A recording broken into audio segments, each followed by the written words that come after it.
Hello mga lalabs, magluluto tayo ng balalit guys. Ayan guys, i-fry ko muna konti yung balalit natin guys.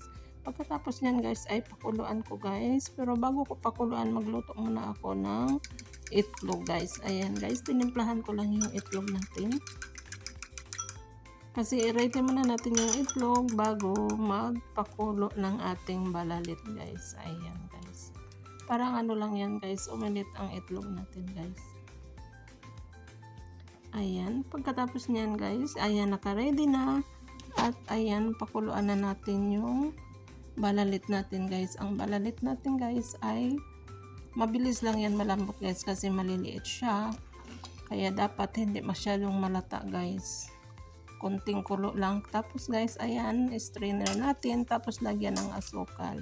Ayan guys, imekos-mekos lang natin yung asukal niyan guys. Pagkatapos ibalik natin sa kaldero at ipa-smoke natin ng mga 20 minutes lang guys. Ayan guys, ipaibabaw na natin yung itlog. Thanks for watching mga lalabs. Masarap yan guys.